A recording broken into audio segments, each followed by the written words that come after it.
Welcome to the BOGART Effect, a wealthy wisdom podcast. The following BOGART Effect podcast is intended for general information purposes only. The information discussed is no substitute for personalized investment advice from BOGART or another investment professional. Please see important disclosure information at the end of the presentation.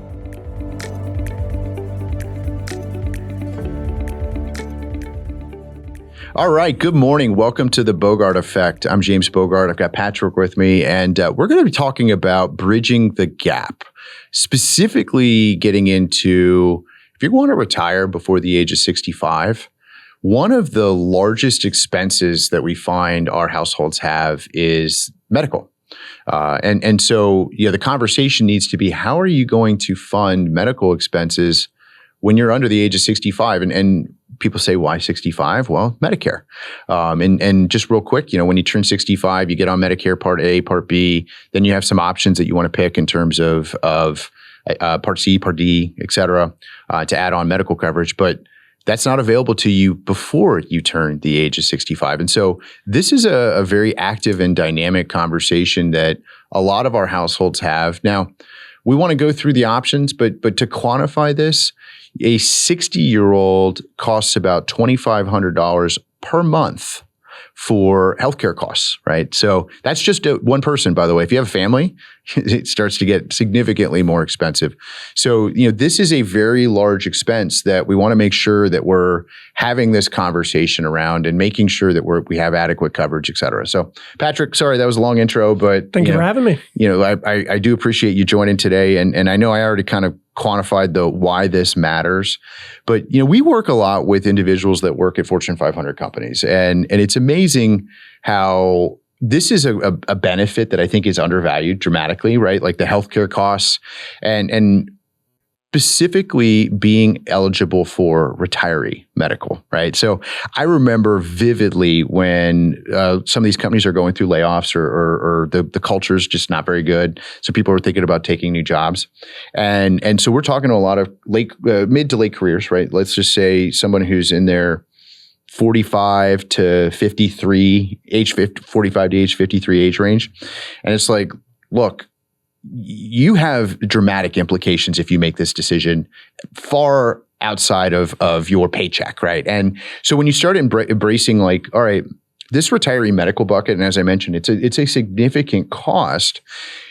Being eligible for a retiree medical option that gets you up to the age of 65 is actually a very, very, very significant benefit that somebody needs to make sure that they're factoring in as they're thinking about career changes and career decisions, right? And one of the things we see with folks that are at that point in their career, the executive recruiting is can be very lucrative, and I think the executive recruiting is, we can structure equity comp this way or salary and bonus changes, and it's very easy to look apples to apples and say, well, okay, equity comp or RSUs over here versus salary compared to B. But this is one that is often missed, and overlook it, and it's going to be very costly. Well, and to your point, right? Like I've helped clients of ours as they're negotiating new compensation plans for an employment change. They'll bridge pensionable service, but that doesn't cover medical, right? Mm-hmm. So I think vividly of one. I know you and I are working on with her as well. When she made that transition, we were able to negotiate in that this also covered her medical. And fortunately, she's young enough that she was going to get the years of experience. But like most of these companies, in order to get the retiree medical status, you have to be there with them for 15 years. So to quantify this, right, if you're, let's just say 45 years old and you don't want to work until the age of 60, well, oops, or 45 or later, right? You don't want to work past the age of 55. Well, now we've got a problem, right? Or we lose the optionality if something happens that you can't work, right? So this is something that actually has a lot of gravity to it that I think a lot of people underestimate the value of having this intentional conversation, is making sure that we cover the conversation around healthcare and how we're going to have healthcare prior to the age of 65. So let's talk about the main options prior to turning 65. So let's start with the first one. It's spouse or partner's plan. Okay. And so for a lot of people, if your partner is still working, in the majority of cases, we find that to be the winner. Yep. Over COBRA, over the marketplace. The reason being is premiums are going to be generally more affordable. Coverage is pretty good. And so when we go back to that conversation about what is our retirement plan, it's not just about portfolio size. It's the aligning of timelines to understand, hey, you may not need to be working 12 more months or 18 more months, but the impact of that on both spouses' health care can be very profound. So that's really number one. Can I just pull on that real quick? Go ahead. I want to emphasize, this means that you have one of the two, husband or wife, is still working. Correct. So again, like that, I understand that that's an option that's available, but if the vision is to retire, and let's just say one spouse is 55 and the other one, I'm going to make it up, is 52, 52-year-old's the one that's still working, that doesn't always go over very well. No, it doesn't, because and on a serious note, that brings back to the plan. And we always come to kind of and at least what I talk about with clients all the time is, we're not here to tell you A is right and B is wrong. It is, here is A, B, C, pros to each. You're the decision maker. You are in the driver's seat, because for some people, whether it's age difference, lifestyle difference, they may say, hey, I'm good stepping out. This person, for personal reasons, compensation structures, deferred comp, they may say, I got 18 months in me. We're good.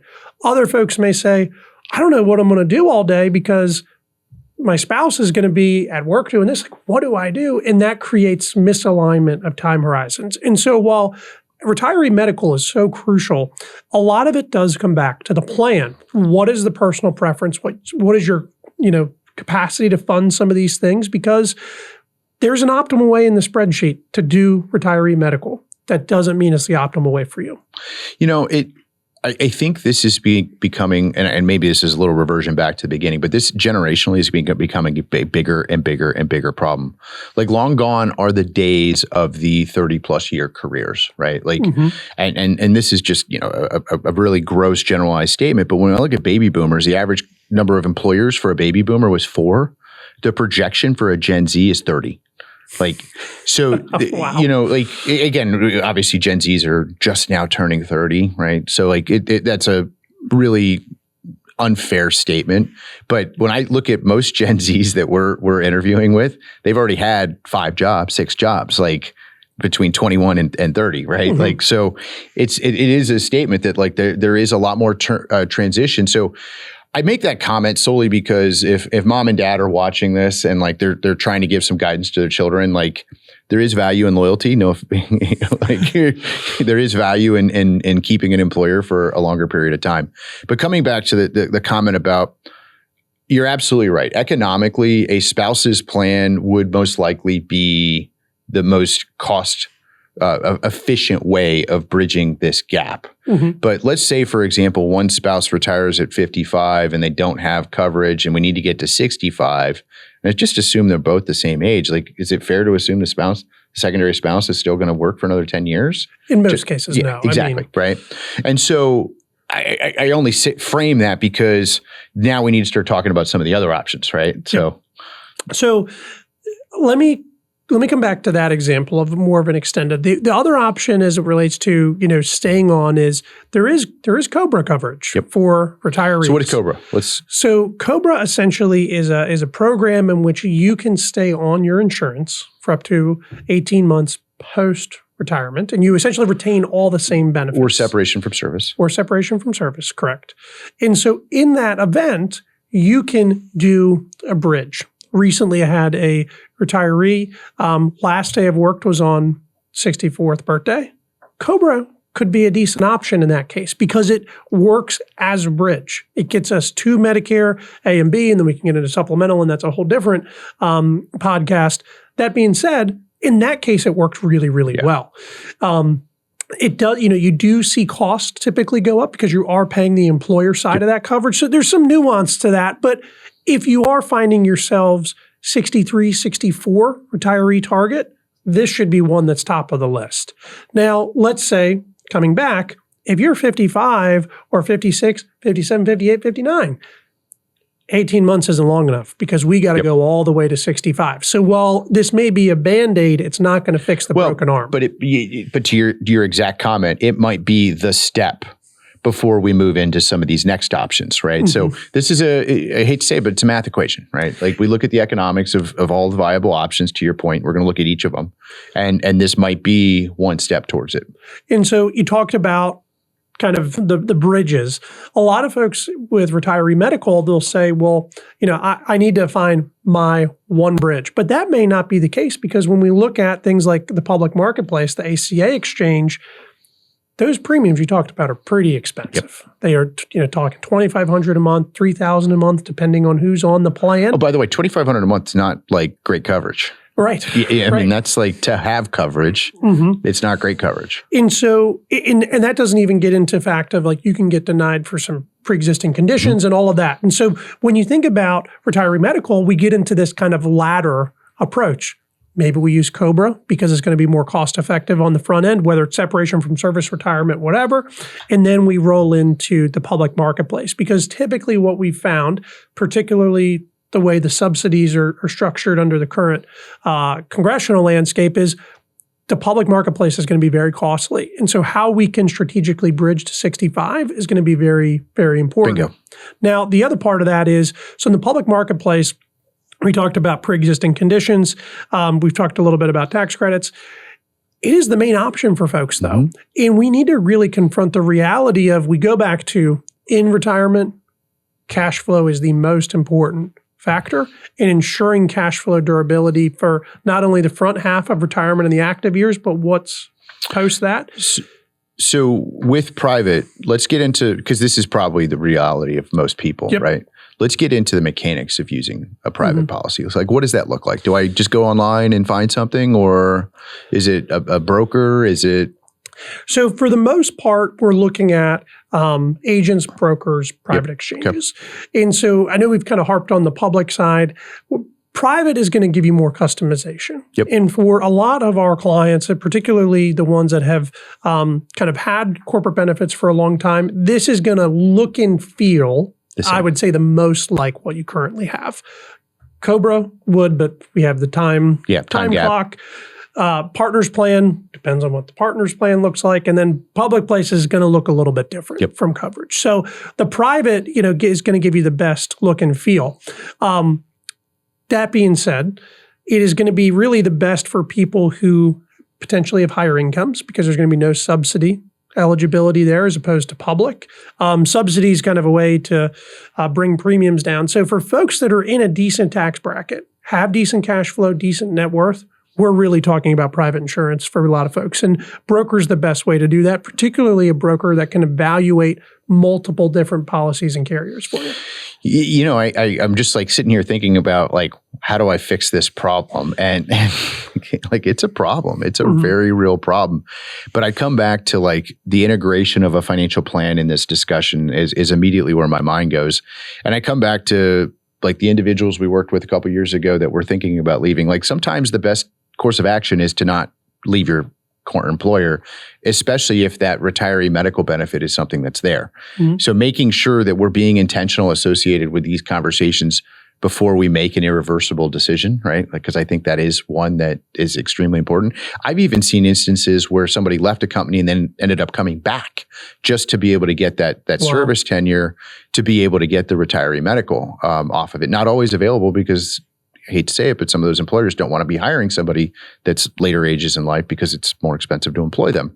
Not saying that any of these bigger companies would ever do that, but like it's an unfortunate reality associated with this conversation, right? Like, so making sure that we're thinking intentionally about it. I actually have seen cases too where somebody has gone and gotten a job just so that they have medical coverage, and they're working the 32 hours, which is the minimum amount that they need to work, and hopefully in a virtual role, right? Which is so that they can get that flexibility that they want to have and still have that transition into retirement in order to be able to bridge this gap. So we've talked a lot about, so there's a lot of retirement strategies now in terms of, a lot of folks don't want to wait until 67 at full retirement age. They want to explore options to retire earlier. One of the most popular planning conversations I'm having with clients is around the 32 hours. Hey, I'm at full capacity. I don't love this. I want to retire. I'm not quite ready to. Number one, not have the work because there's the mental side of what would I do all day? But when we think about part-time work, because a lot of employers are offering that, they need the help, they want the expertise of someone that's been with the firm for that long. They may say, well, hey, we'll put you on a part-time relationship, contract, consulting, whatever it may be. Really take some time to read the fine print, though. Yes. We want to make sure you're hitting the hours. We want to make sure that retiree medical is in place, or in that case, current medical, because the difference between 32 and 31 is going to be a massive difference. But I will say this too, right? Like, and we've seen the other instance where someone retires from corporate America and they do have the retiree medical, and they've been able to then negotiate the fact that they're coming in as a contractor because that cost is not there. They're able to negotiate that into what their hourly rate is. I know that's not related to this conversation, but I think it's something that as you're navigating those conversations and navigating that transition in life, making sure you're thinking about all in benefit, all in cost. And one of the things we've found is a lot of HR departments are different. Some are more staffed than others. And so going through well ahead of the last day in the building and making sure what is the process, who is eligible for retiree medical, if I'm traveling, does that still apply? What does that look like? Making sure you're spending time with those representatives is crucially important because we don't want to surprise, because this is one of those things.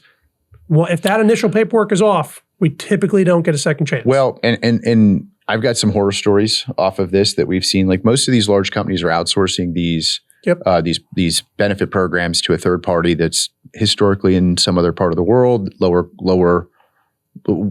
cost. Let's just leave it at that. But that does create a lot of friction in this process, where there's a lot of errors in this process.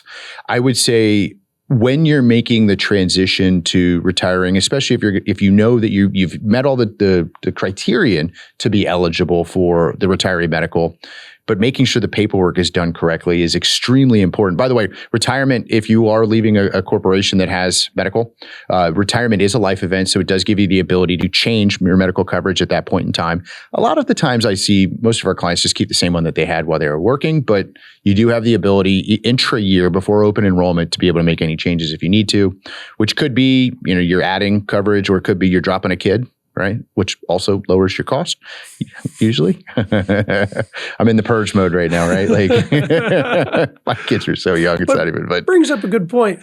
We had someone who we've just started working with, and simple question: who do I pay? How do I pay the premiums? Is it quarterly? Is it monthly? Yep. If you have a pension, does it get debited out? All these things really should be ironed out so we understand what's the true cash flow plan. When can we expect some of these items? And the other thing to add, your retiree medical plan might not be the best medical plan for your situation, especially if your plan is to retire and leave the country. We've seen a lot of this happening now. It's not, just one-off anymore, where someone is going to retire and move to Germany or Portugal. We've had one, or London. I've had one.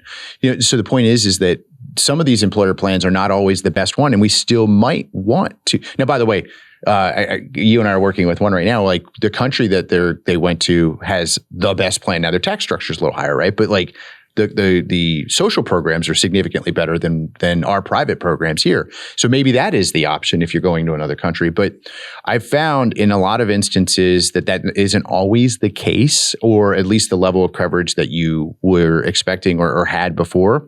So making sure that we might even have to go to the open market if that is part of your just retirement vision. And the hope is we're offsetting it with other structures here.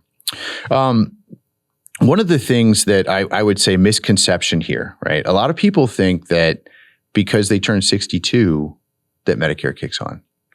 And I find that one very intriguing, because now the reason for 62 is because that's when you're initially eligible for Social Security, but that is not the age for Medicare, right? So Social Security, full retirement age is predicated based upon your year of birth. Anyone born, let's just say 1960 or later, full retirement age is 67, but you are eligible for a reduced benefit at age 62. And you can even delay it all the way up until 70, and you get some extra bonus points for delaying it. But that has nothing to do with medical coverage. That is a social program where you can get income and cash flow off of savings and attribution you've put in.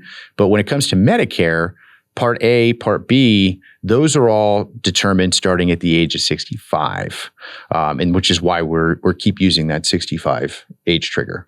But it's very important to consider. We have a lot of clients that will wait until full retirement age. Some, for strategic tax reasons, are delaying Social Security to 68, 69, 70. Have to start Medicare. You cannot miss it, because if you miss 65, there's lifetime penalties associated with that. So as you get closer and closer, we want to talk about that. We want to have that conversation about getting enrolled in Parts A and B. Set up the reminder. By the way, even if you are still working in your 60s, you still want to sign up for Medicare, right? Like you will tell them that you have other coverage in place, but you still want to start that. So no matter what, set the reminder 90 days before your 65th birthday. Make sure, and by the way, to apply, you just go to the Social Security website. I think that's also partly why it gets so confusing on the eligibility there. I think we kind of debunked this one, but I like this. Social Security and Medicare are a package deal. Want to talk about that?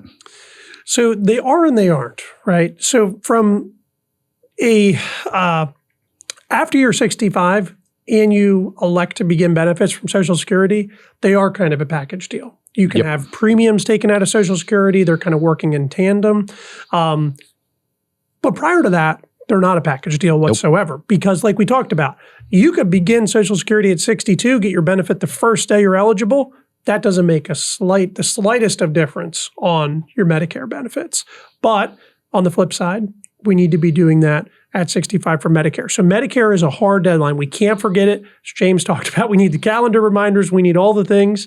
But Social Security is much more flexible, and we can be much more nimble on the tax planning side as it relates to that as well. Bingo. The other one that I liked is that they'll send me a letter. Oh, man. So, and this is implying that they're gonna notify you. Yes. I'm sure you have as well. I've seen horror stories about this. So it is a major myth that when you get to 65, or the 3 months before 65, when you can begin the Medicare process, Medicare enrollment process, they are not going to send you anything. They are going to rely on you and your team to begin benefits. i.e. you, if you don't have an advisor. If you don't have an advisor, that would be you. Yeah. If you do, we'd be making sure that date was well known. But it's a really common myth, because a lot of folks will say, oh, well, they'll definitely let me know if I have to do something. No, they won't. And I'm not saying that they want you to miss it, but it's just not how the system works. And so don't rely on the government to make sure that your health plan is enforced and in place. You should really be in the driver's seat of that, because if you're not, penalties are to follow. Yep. And I think related to it, it's just being intentional around this conversation, right? Like we talk about the integration of the cash flow needs into a financial plan. Be intentional, make sure we sign up on time. And the one thing I will say, I know this whole conversation was around pre-65, but once you turn 65, you have Medicare Part A, Part B, and then you get to talk about all of the other options that you want to have. And you could go similar to what we're talking here. There are government-related programs that you can sign up for, but you can also sign up for private programs. And then in some corporate plans as well, they have additional plans that kind of bundle to make it look and feel just like the type of retiree medical that you had. So you do have a lot of options here. I would say make sure you're reviewing that at least annually. And so, like, for example, any of the corporations that we work with that have retiree plans, we know that there's message boards and there's resources that are available to be able to help ask questions and review different plan options. And then we also look on the private side to see if there's anything that could compete or is better than those. But it's something that we want to be reviewing for your situation on an annual basis. Because the one thing I've noticed is these programs are not always the best when it comes to specific medical needs. And in that case, we do need to be looking for private options. And if there's pre-existing conditions or family history, we might want to be looking at it before that type of medical issue actually arises. So just being extremely intentional around how we're integrating this conversation into an overall financial plan. Patrick, thanks for the time today. Thank you. I think this is one that needs to be debunked a little bit more, even as time goes on. But it's going to be a bigger and bigger problem as generations come on. But thank you all for joining the podcast today. The previous presentation by Bogart Wealth was intended for general information purposes only. No portion of the presentation serves as the receipt of or as a substitute for personalized investment advice from Bogart Wealth or any other investment professional of your choosing. Different types of investments involve varying degrees of risk, and it should not be assumed that future performance of any specific investment or investment strategy or any other non-investment related or planning services, discussion, or content will be profitable, be suitable for your portfolio or individual situation, or prove successful. Neither Bogart Wealth's investment advisor registration status nor any amount of prior experience or success should be construed that a certain level of results or satisfaction will be achieved if Bogart Wealth is engaged or continues to be engaged to provide investment advisory services. Bogart Wealth is neither a law firm nor accounting firm, and no portion of its services shall be construed as legal or accounting advice. No portion of the podcast content should be construed by a client or prospective client as a guarantee that he or she will experience a certain level of results if Bogart Wealth is engaged or continues to be engaged to provide investment advisory services. Copies of Bogart Wealth's current written disclosure brochure and Form CRS discussing our advisory services and fees are available upon request or at www.bogartwealth.com.